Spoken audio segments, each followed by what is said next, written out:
Shabbat Shalom, boa tarde. Hoje nós estamos no dia 6 de novembro do ano 2021, pelo nosso calendário gregoriano.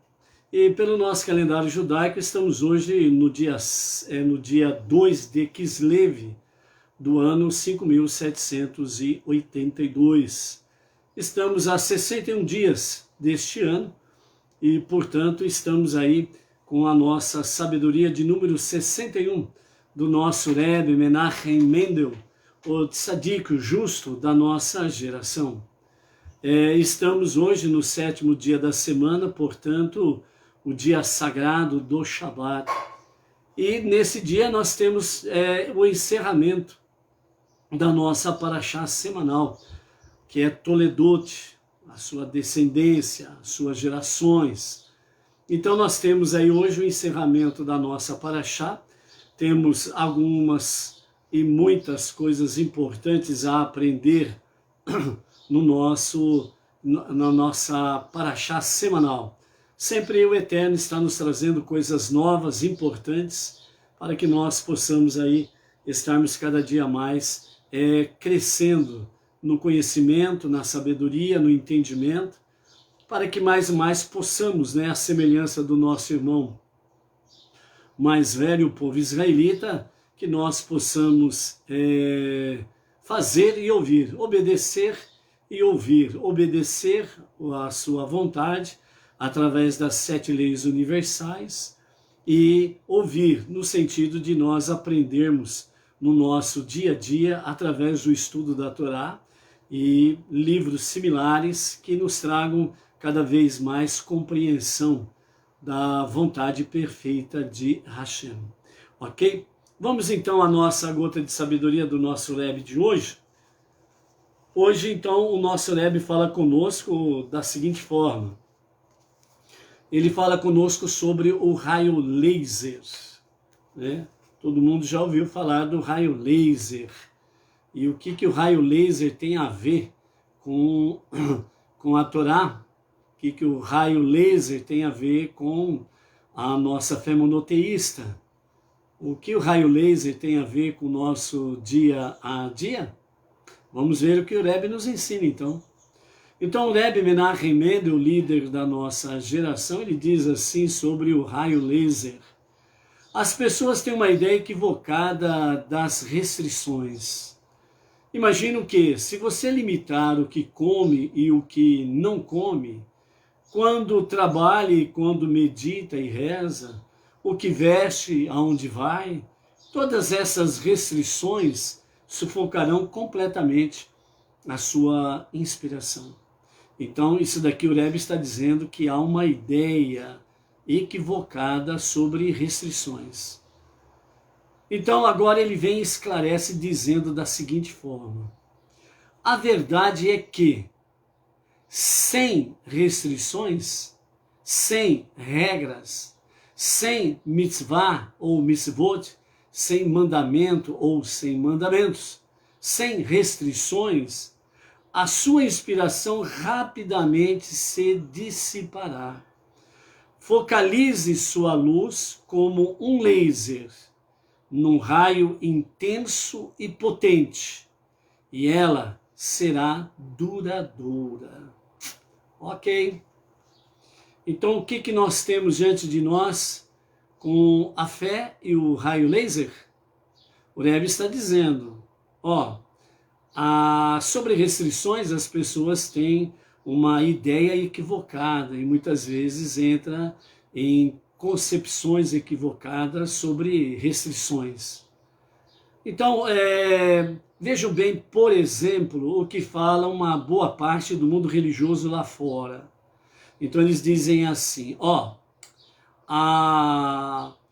Antigo Testamento, os 5 primeiros livros da Bíblia, são leis. As leis são frias e quem vive pela lei morre por ela. Nós não, nós estamos na graça. Nós não temos restrições. Nós não temos regras, nós não temos leis. E então o que acontece? A liberdade vira libertinagem. A liberdade cria, melhor dizendo, um vácuo. E ao criar esse vácuo pela ausência das mitzvot, dos mandamentos, dos 5 primeiros livros da Bíblia, então abriu-se um grande precedente onde religiosos, né, fundaram uma nova religião, fundaram um novo livro e criaram um novo Salvador. E criaram novas restrições ao seu bel prazer. Só que a enganação ela é tão forte, a mentira é tão forte, que as pessoas acreditam que é verdade. Vejam bem, eles dizem, os 5 primeiros livros da Bíblia são leis, e quem vive pela lei morre por ela. Nós estamos na graça. A mentira é tão forte que eles acreditam que estão na graça, sem restrições. E é uma baita de uma mentira que não tem tamanho, porque os homens poderosos, eles criaram regras, leis. E eles seguem as regras e as leis, e eles dizem que os 5 primeiros livros da Bíblia são só leis frias. E que nós estamos na graça, nós não precisamos da lei. Mas eles vivem debaixo da lei ou das leis que os homens criaram para a sua nova religião. É só analisarem.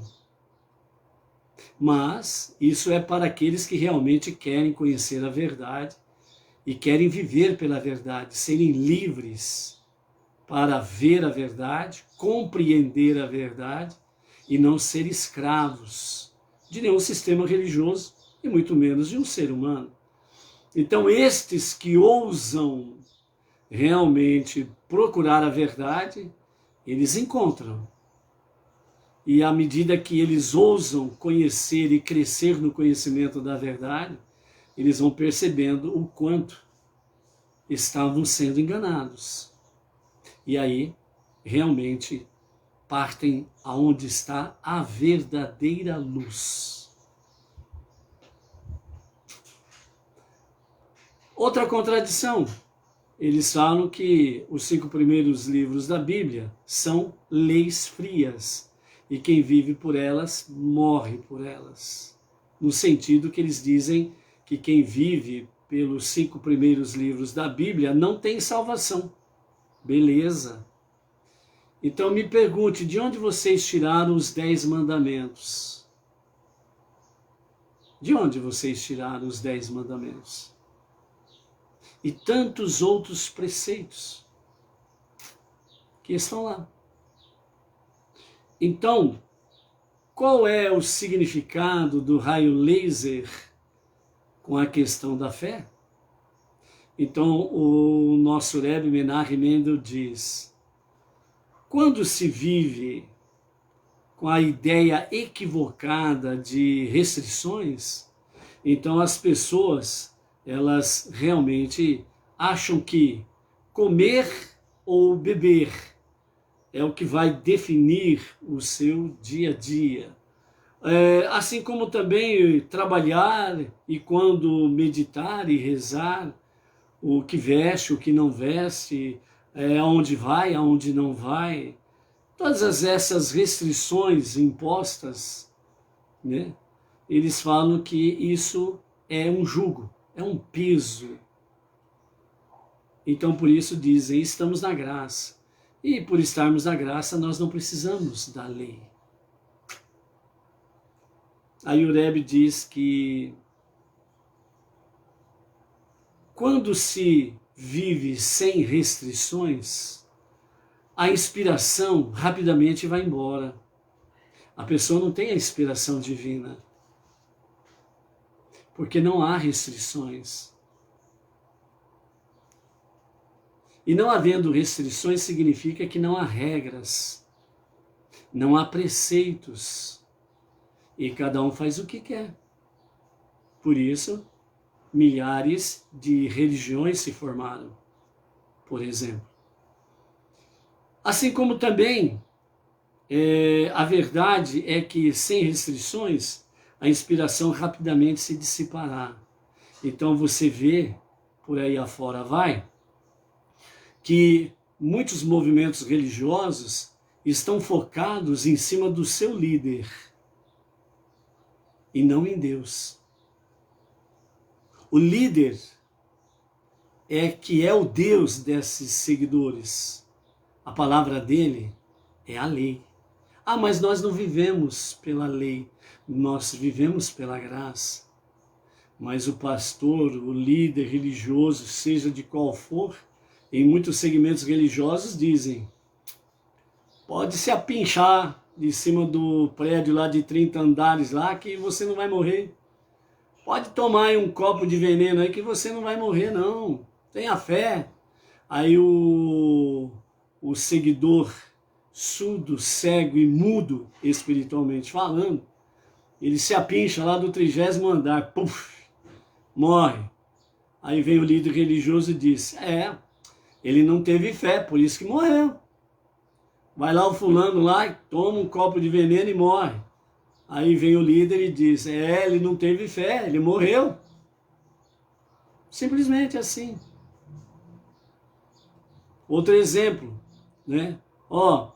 Separe um salário inteiro do seu pagamento e traga aqui para o nosso segmento religioso. E você vai ver o quanto que Deus vai te abençoar. E o seguidor enganado, um pobre coitado, é enganado, ludibriado. E muitas vezes, né, o povo gosta de ser ludibriado. Não podemos tirar a parcela da culpa do próprio povo, né? O povo gosta de ser enganado muitas vezes. E aí ele separa um salário inteiro do pagamento mensal dele e leva lá. Entrega lá para o seu Deus, o seu líder religioso. E aí ele diz: agora você aguarde aí um mês, aí você vai ver o quanto Deus vai te abençoar. Aí vem a conta da água, da luz, vem e outras coisas mais, né? E aí começa, né, o juro subir, vem o corte de água, vem o corte de energia, vem o corte disso, o corte daquilo. E aí ele procura o líder e diz: mas o senhor disse que se eu fizesse, Deus ia multiplicar o meu salário. E só multiplicou minhas dívidas. E agora o que eu faço? Se não deu certo é porque você não teve fé. Deus não é mentiroso. Se você tivesse fé, você veria grandes milagres. Então, as restrições que eles focam são as restrições bíblicas, que são, juridicamente falando, legais, porque são dadas por Deus os mandamentos, as leis, os preceitos, as regras, as normas, são dadas por Deus. Deus não é ilegal. Deus não é criminoso. Deus não é um juiz corrupto e nem um líder corrupto. Ele é justo. Ele é Deus. Mas esses líderes tiram o foco das pessoas de Deus e colocam sobre eles mesmos. E qualquer coisa que venha acontecer de errado na vida dos seus seguidores, então os líderes, que são os deuses dessas pessoas, eles simplesmente dizem: você não teve fé, por isso se lascou. Aqui o nosso Rebbe Menachem Mendel, ele mostra para nós qual é a conexão com o raio laser e a nossa fé, dizendo que a verdade é que sem restrições você não tem inspiração divina, ela vai embora rapidamente. Focalize sua luz como um laser, num raio intenso e potente, e ela será duradoura. Então, qual é a conexão do raio laser com a nossa fé? É que o raio laser, ele foca explicitamente o alvo, o objetivo a ser alcançado. E quando é disparado o raio laser naquele foco, então o raio laser ele vai com potência, com grande potência e atinge o alvo. Então aqui o Rebbe está dizendo, nesse grupo de sabedoria, o mundo todo é meu mestre, ele está dizendo, seja como raio laser, tenha foco. Foco naquilo que é real e verdadeiro. Lembrando que as chamadas restrições dos mandamentos de Deus são essas restrições que sempre vai nos manter em conexão com Deus. Sem, entre aspas, o raio laser espiritual, as restrições que mantém, que faz com que venhamos manter o nosso foco em Deus e naquilo que Ele tem proposto para cada um de nós, sem o raio laser, entre aspas, você está enfadado ao fracasso. E então seguir líderes religiosos, idólatras e corruptos é natural. É natural. Simplesmente isso. Quando alguém nos pergunta por que você não faz tal coisa, a nossa resposta é simples e objetiva. Nós não fazemos porque é do agrado de Deus não fazermos. Quando você pergunta alguma coisa para um seguidor de líderes religiosos, qual é a resposta que ele te dá? Nós não fazemos porque o meu líder fulano, meu líder Beltrano disse que não é para fazer. Não é Deus que disse, é o líder que disse.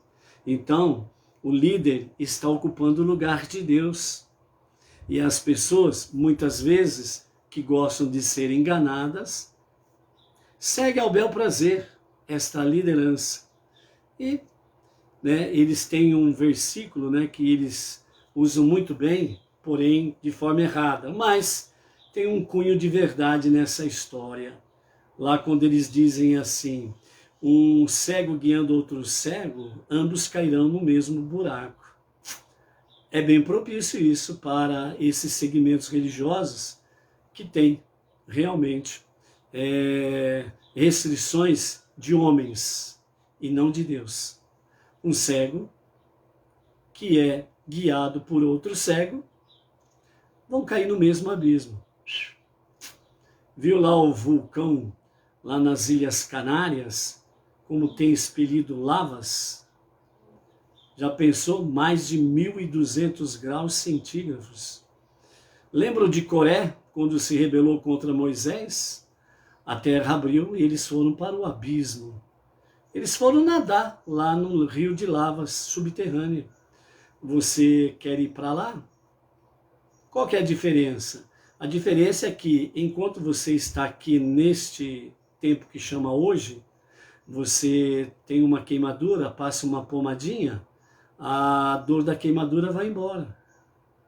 Agora imagine você a 1.200 graus centígrados, nadando num belo rio vermelho de lavas, sentindo todas as dores, sem morrer e sem ter pomadinha para passar. Entendeu? Por isso, esse caminho é para quem ousa realmente buscar a verdade. Baruch Hashem. Ok?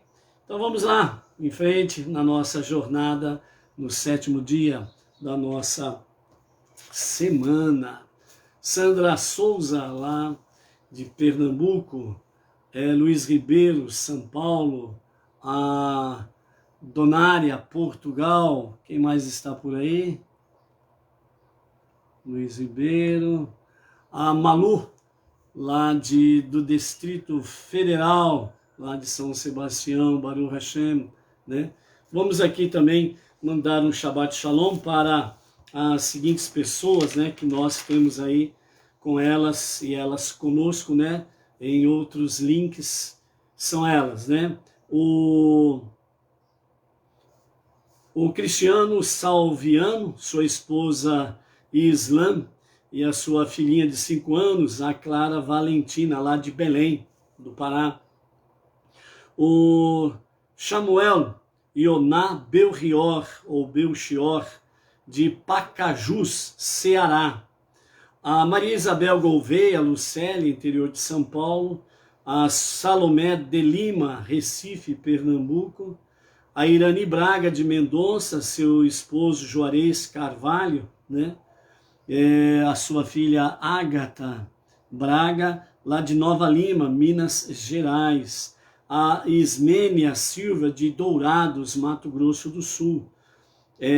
Josélia Farias, o Israel Arcanjo de Poções, Bahia. Carla de Costa, né, Barra Velha, lá Santa Catarina. O Juvenil Pérez de Oliveira. Josélia Farias, né, que é de Paraupebas, né, Pará. O Claudemir Jesus da Silva e a esposa Edilane Minorello, aqui de Bauru. A Edina Silva, aqui de Bauru. Né, a Vera Amâncio, o esposo Paulo Fernandes. O Emanuel, a Edina Silva, aqui, né, da região de Bauru, né, da cidade de Bauru. O Luiz Eduardo, o Luiz, são 2 Luiz que nós temos aí também na nossa região de Bauru. O Emanuel e família, aqui de Bauru também. Temos aí o Pedro Fernando, aqui de Bauru também. O Bonafé, da cidade de Jaú. O Márcio Brandão, da cidade de Botucatu. A Andréia e a sua família, da cidade de Oriente. A Luciana Rodrigues, de Marília. Temos o lá de Gália, como que é o primeiro nome? É Leandro, né? Leandro Cruz, de Gália, né? E família também, Baruch Hashem. Temos aí o Alexandro Pirro, de Pernambuco, se eu não me engano. A Tânia Castro, de Manaus. O Claudemir Messias, de Goiânia. O Valmir Sarmento, a esposa Ludmila, e toda a comunidade ali de Brasília. A Cátia Oliveira, da Grande São Paulo. O Cláudio Cortez, de Jataí, Goiás. O Marco Judá. O seu Jerônimo Bareixa Júnior e a sua esposa Neuza Andrade, de Brasília também. O Fernando Oliveira, né, de São José, Santa Catarina, e a sua esposa Priscila Testoni, né? O Fernando é sobrinho da Edna. A Leocádia Pereira Colombo, do Paraná. O Hamilton José de Bairros, de Florianópolis. O Giora, ou Guiora, melhor dizendo, o Guiora Barak, da cidade de Iafo, Tel Aviv, Israel. Então, Shabbat Shalom para todos esses, né? E para todos quantos mais estiverem em conexão conosco no transcorrer das nossas lives aí. Amém? Hoje nós estamos no 7º dia da semana, portanto nós temos a nossa 7ª aliá, mais Mafitir, que é a leitura final da Parashá semanal. A nossa Parashá semanal, Toledot, né? Temos aí, estas são as tuas gerações, esta é a tua descendência, que nós temos aí com referência aos nossos patriarcas, né? Então, nós vimos aí na nossa aliá de ontem, sobre Yitzhak que manda Yaakov, né? A casa dos parentes, né, da sua esposa em Padan Aram, para que dali ele possa, de fato, encontrar a sua esposa para depois retornar em Canaã, né? Então, nós vimos aí questão de Esav, né? Ele cria um grande ódio contra o seu irmão Yaakov, porque este, entre aspas, disse Esav, né? Que roubou pela segunda vez alguma coisa de bênção da vida dele. Yitzhak, a princípio, ficou temeroso se ele teria feito alguma coisa que não fosse da vontade de Hashem, de ter abençoado Issahaque, não Esav. E aí quando ele ouviu Esav dizendo que era a segunda vez que Yaakov, né, teria, entre aspas, né, enganado ele, então Issahaque perguntou o que aconteceu, e o próprio Esav fala com a sua própria boca, né, fala com a sua língua que não cabe dentro da boca, né, dizendo que ele tinha vendido, né, o seu direito de primogenitura para Yaakov, em troca de um prato de lentilha, né? Então, nesse momento, Issahaque teve a certeza que ele não fez nada que desagradasse a Deus. Muito pelo contrário, que de fato ele fez o que era certo, que de fato Yaakov era o seu primogênito. E como os nossos sábios já nos informaram anteriormente, no ventre, né, da mamãe Rivka, Yaakov foi o primeiro a ser gerado, depois Esav. Mas na hora de vir à luz, Esav saiu primeiro, por isso Yaakov saiu agarrado ao calcanhar de Esav, né? Então, aí realmente Issahaque, ele tem confiança e ele tem shalom da parte de Deus, que ele de fato deu a bênção para o verdadeiro primogênito da família, e que as bênçãos estavam de fato em excelentes mãos, né? Então, aí Yaakov, né, ele é enviado para Padã Arã, na terra da parentela de Rivka, para dali achar a sua esposa, depois retornar. E então, né, nós temos aí a sétima aliá agora, e mais Mafitir, que nós vamos no capítulo 28 de Gênesis, do verso 5, e nós vamos até o verso 9, né, fazendo a sétima leitura e a leitura final, de encerramento da nossa paraxá. Então diz assim: Issahaque então enviou Yaakov, e ele foi a Padã Aram, para a casa de Lavã, ou Labão, filho de Betuel, arameu, irmão de Rivka, que era mãe de Yaakov e Esav. Como fizera Avraham ao despachar Eliezer, Issahaque também mandou Yaakov carregado de presentes para a futura noiva e sua família, com um documento que atestava que ele legava toda a sua riqueza para Yaakov. Quando Esav viu que Issahaque abençoara Yaakov e o enviara a Padã Arã para tomar de lá uma mulher, uma esposa, ao abençoá-lo, ele lhe ordenara, dizendo: não tomes mulher dentre as moças canaanitas. E que Yaakov obedeceria a seu pai e sua mãe, e fora a Padã Arã. Então Esav compreendeu que as moças, as esposas dele, as duas, né, as canaanitas, eram más aos olhos de Issahaque, seu pai. Então Esav foi imediatamente, tentando alardear seu entusiasmo, a seu tio Ismael, e se casou com a sua prima Mahalat, filha de Ismael, filho de Avraham, a fim de mostrar que não tinha menos respeito aos desejos de seu pai do que o seu irmão Yaakov, e de fato se manifestou ainda mais respeito aos desejos de seu pai, porque Yaakov recebera instrução explícita para desposar uma moça da família, enquanto Esav o fez por vontade própria. Contudo, por duas razões, né? Até parece que aqui agora Esav se corrigiu, se fez techuvá, se arrependeu, né? E agora ele quer demonstrar ao seu pai que ele é melhor do que Yaakov, né?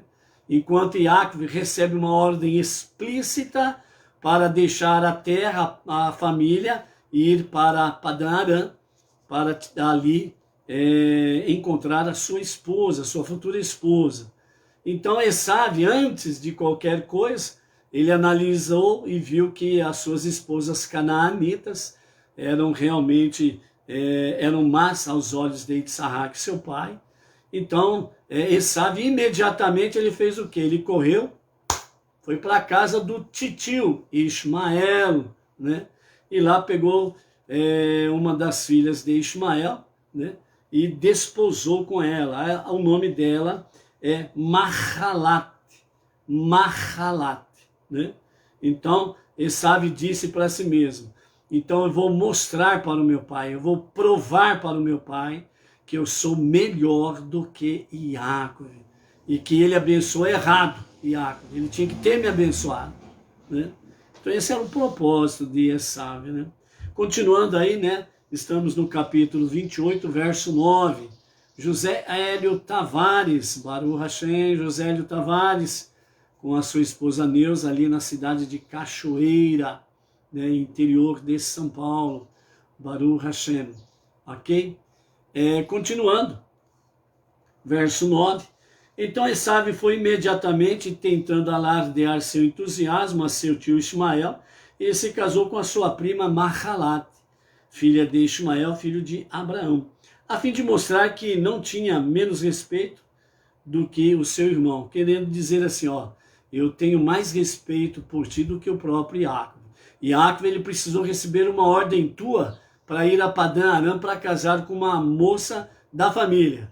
Eu nem precisei esperar a tua ordem, eu já fui lá na casa do tio Ismael e já casei com a prima Mahalat. Pronto. Sou ou não sou melhor do que Iacob? Né? Assim era Esaú, né? Então, continuando aí com os comentários de Irache, né? Contudo, por duas razões, Esaú não seguiu Iacob a Padã Aram para casar-se com uma de suas primas da linhagem real de Shem. Então, Iacob, ele vai atrás da linhagem de Shem. Em primeiro lugar, ele entendeu que Iacob fora para lá a fim de que se cumprisse as bênçãos de Isaac. E Esaú sabia muito bem que não tinha mais parte nessas bênçãos. Então, nesse ponto aí, Esaú disse, bom, eu não tenho mais parte nessa bênção, então Iacob que vai para lá e eu vou para cá. Ele vai para o norte, eu vou para o sul. Ele vai para o leste, eu vou para o oeste. Em segundo lugar, ele procurou exceder Iacob, que fora desposar uma moça que era apenas da família extensa de Avraham, casando-se com uma descendente direta de Avraham. Pouco depois que Mahalat ficou noiva de Esaú, morreu Ismael, o pai dela, deixando-a uma noiva órfã. Portanto, ela se casou com Esaú só como irmã de seu irmão Nevaiot, que ficara responsável por tratar do casamento em lugar do falecido pai, era o seu irmão mais velho. Ela continuou sendo chamada a irmã de Nevaiot por toda a sua vida. O verdadeiro nome de Mahalat era Basmat, mas ela não deve ser confundida com a mulher hitita de Esaú, a Basmat, filha de Elon. Ela foi apelidada de Mahalat, a perdoada, no dia do seu casamento, porque então se arrependeu de todos os pecados que cometera. E Deus perdoa todos os pecados anteriores de uma pessoa no dia em que ela se casa, desde que se arrependa adequadamente. Ou seja, toda pessoa no dia do seu casamento, ela é completamente perdoada de tudo, desde que há nela, de fato, uma verdadeira techuvá, um verdadeiro retorno a Deus para um genuíno arrependimento, ok? Então, havendo isto, então no dia do casamento, a pessoa ela é completamente perdoada de todos os seus pecados, ok? Assim, ela era uma mulher íntegra, a Mahalat. Esaú queria usar esse fato como estratagema para enganar mais uma vez o seu pai Isaac, fazendo-o crer que ele também se arrependera. Porém, ele a tomou como mulher, além de suas outras mulheres, as canaanitas, sem que tivesse se divorciado delas. Dessa maneira, ficou claro que, exatamente como os seus primeiros casamentos, esse também era mais um ato fingido. Esaú ouviu ainda que Isaac prometera a Iacob que ele herdaria a terra de Israel. Então, Esav buscou outro lugar para morar e para viver. Ele começou a passar uma temporada em torno do Monte Seir. Só mais tarde ele se mudou permanentemente para lá. Então aqui nós encerramos a nossa paraxá semanal.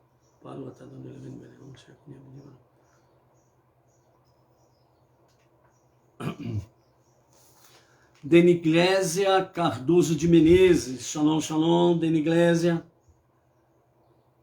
Baruch Hashem. Então nós vimos aí nessa paraxá semanal Toledot, essas são as gerações. Uma das mensagens que nós queremos deixar aqui é o seguinte: cada paraxá, ela realmente tem uma fonte inesgotável do saber, de sabedoria, de conhecimento. O maior e mais erudito dentre o povo israelita, aonde ele pôde chegar com dezenas de anos de estudos profundos da Torá, quando chegou próximo, do seu passamento, eles disseram, ainda nós não sabemos nada. Imagine então um sábio do povo israelita que de fato gastou muito bem o seu tempo de vida com estudos profundos de Torá e escreveu vários livros, etc. e tal. E chega no momento do seu passamento, quando está perto do seu passamento, ele fala assim: e ainda não sei de nada, conheci apenas algumas coisas. Nós, Benei Noach, imaginemos então a nossa situação nessa história. O quanto que nós ainda não sabemos. Então, portanto, em cada paraxá semanal, nós temos uma fonte inesgotável de conhecimento, de aprendizado, e por aí afora vai. E nós não temos condições, nem os nossos rabinos, que são muito mais sábios do que nós, e eles mesmos falam que não dá para aprender em uma semana, dentro de uma paraxá, tudo o que tem que ser aprendido. Por isso, nós somos exortados passo a passo. Por isso, nós temos a lição que o nosso Rebbe, Menachem Mendel, o tzadik da nossa geração, nos falou na sua sabedoria de ontem, sobre Hanukkah, que durante 8 dias nós acendemos uma chama por dia, até completar o 8º dia. E dentro desse aspecto aí, nós temos uma ação profética, como os 7 dias do princípio, em Bereshit. Assim como temos dentro desse campo todo, realmente a própria história da humanidade, 6 milênios, os 6 dias da criação, o 7º milênio, com a revelação do justo e verdadeiro Mashiach, para a redenção final, e o 7º dia da semana, que é o Shabat. Então, toda semana nós estamos vivendo os 6 milênios da história da humanidade, que são os 6 dias da semana. E quando entramos no sagrado dia do Shabat, nós estamos entrando nos dias de Mashiach, para a redenção final. Ou seja, nós estamos fazendo um exercício de fé, um exercício profético, todos os dias da semana. É uma preparação para o 7º milênio com Mashiach. E no 7º milênio com Mashiach, nós vamos ter, que é chamada de redenção final, nós vamos ter realmente a cura completa em todos os níveis das nossas vidas, para podermos adentrar no 8º milênio com Deus, que é chamado de Olam Rabá, o mundo vindouro, popularmente conhecido como vida eterna. Só que não vai ser lá no céu. Você não vai virar estrela para morar lá no céu. Vai ser aqui, nesta terra, devidamente curada, sarada, transformada como a casa de Deus. Então, isso que o nosso Rebbe nos disse nessa sabedoria de ontem e tem nos falado todo dia e está de acordo com aquilo que os nossos mestres, os rabinos da atualidade, os mestres de abençoadas memórias. Hanukkah é o exemplo oportuno, porque além de ter sido a gota de sabedoria do Rebbe ontem, nós estamos próximos de Hanukkah. Dia 28 de novembro, ao pôr do sol no domingo, nós entraremos no primeiro dia de Hanukkah. Então, dentro desse aspecto todo, Hanukkah é também uma ação profética que nós fazemos. É a festa das luzes, recordamos o grande milagre que aconteceu nos dias dos Macabeus, quando realmente, a dominação da época, o sistema da época, o globalismo da época, o establishment da época, que era realmente o domínio grego, para impor ao povo israelita toda e qualquer aspecto da idolatria, mas a sua cultura grega, helenista, afastando completamente o homem de Deus e colocando o homem como sendo o próprio Deus. Cada homem, cada ser humano é um Deus, Então era isso uma das coisas anunciada. E o povo israelita rejeitou, e quem não aceitou foi preso, foi torturado, foi morto em companhia limitada, etc. Mas Macabeus, a sua família e aqueles que estavam com eles, realmente resistiram ao sistema, brigaram, lutaram, guerrearam, os fracos contra os fortes, os poucos contra os muitos, e realmente a luz contra as trevas, o bem contra o mal. E Baruch Hashem, porque sempre a luz vence as trevas, sempre o bem vence o mal. E então, apesar de serem poucos, em torno de 12 mil, que guerrearam contra um exército muito bem preparado, equipado, treinado, de 40 mil homens do exército grego e mais alguns que se associaram com eles. E dessa forma aí, realmente o pequeno venceu o grande, como Davi venceu Golias. O pouco venceu o maior, assim como o povo israelita que venceu a grande nação do Egito. Assim como também foi dado aos mais fracos, foi dado a vitória, como também aconteceu na longa história do nosso irmão mais velho, o povo israelita. Ou seja, nós temos diante de nós toda essa realidade. E nesse ato profético de Hanukkah, nós temos aí 7 dias para colocar, acendendo as luzes da Hanukkah, o candelabro de 9 braços, e no 8º dia de Hanukkah, acendemos a última chama de Hanukkah, que corresponde também, de forma espiritual e profética, corresponde ao 8º milênio. Então, durante 6 dias de Hanukkah, nós estaremos fazendo o que se faz durante 6 dias de semana, preparando-se para o Shabat, o 7º dia da semana. Quando chegamos no 7º dia da semana, nós vamos nos preparar para o 8º milênio, o 8º dia com Deus, em que o mundo será transformado a moradia de Deus. Então, em Hanukkah, nós vamos para o 8º dia, e no 8º dia nós acendemos a 8ª luz de Hanukkah, correspondendo ao 8º milênio, um mundo plenamente transformado para ser a moradia, a casa de Deus. E aí vai ser estabelecido pelo próprio Deus, único Deus e único Salvador, estabelecido o Olam Rabá, o mundo vindouro, a vida eterna. Então, amados, ainda nos dias de Mashiach, ainda os maiores eruditos da palavra da Torá ainda vão ter muito que aprender com Mashiach. Então, por isso, uma semana para aprendermos tudo o que deve ser aprendido de uma paraxá É pouco uma semana. Um ciclo anual dos estudos da Torá é a mesma coisa. É muito pouco para aprender tudo. Então nós estamos aqui conscientes de que, de fato, nós, no caso, a minha posição, estamos bem conscientes que nós não sabemos de tudo. Que nós trazemos aqui um conhecimento limitado. Reconhecemos isso.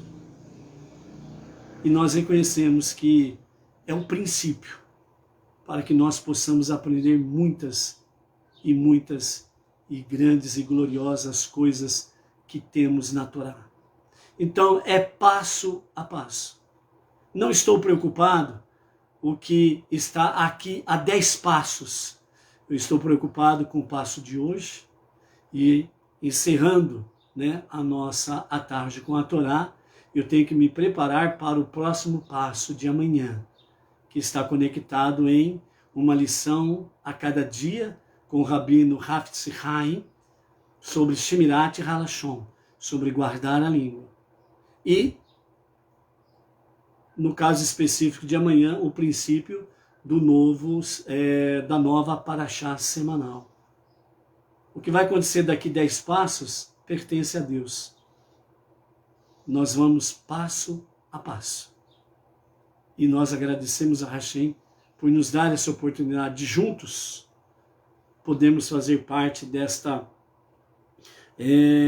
deste Beit Hakenset, que nos fala a palavra sobre onde nós temos de fato a casa de estudos, para que nós possamos realmente crescermos juntos, unidos. Esse é o tempo nosso, dos Benei Noach, os não-judeus entre as nações. Você está no lugar certo. Você está na hora certa. Você está realmente no ponto em que Deus desejou que você estivesse. Então, você, eu, nós estamos no lugar certo. E nós não podemos duvidar disto. Nós precisamos cada dia mais termos confiança que nós não caímos aqui de paraquedas. Você não caiu aqui de paraquedas. Deus tem propósitos para as nossas vidas. Então, ao findarmos a nossa sétima aliá, mais mafitir, a leitura final da nossa Parashá semanal, que nós possamos de fato estarmos aí convictos de que estamos andando com Deus, que Deus está conosco e que nós juntos, sim, somos muito mais fortes do que o sistema, o establishment e qualquer porcaria que se apresente por aí afora. O nosso Deus é maior que tudo e todos, que não tem nada e ninguém acima de tudo e de todos, a não ser apenas o nosso Deus. Que nós precisamos ter convicção que não tem companhia melhor do que a dele, para podermos estar aí, como os macabeus de outrora, que venceram todo o sistema negacionista de Deus e daqueles que andam à sombra de Deus, à sombra do Onipotente, e que tem como, de fato e verdade, os seus mandamentos para guiar o seu dia a dia. Então, amados, assim como foi a vitória dos poucos sobre os muitos, dos fracos sobre os fortes, é a nossa jornada, é a nossa caminhada. O sistema, o establishment, o globalismo é muito forte. Há muitos poderosos. Mas nós não podemos esquecer que eles estão mexendo com a obra-prima de Deus, que é o ser humano.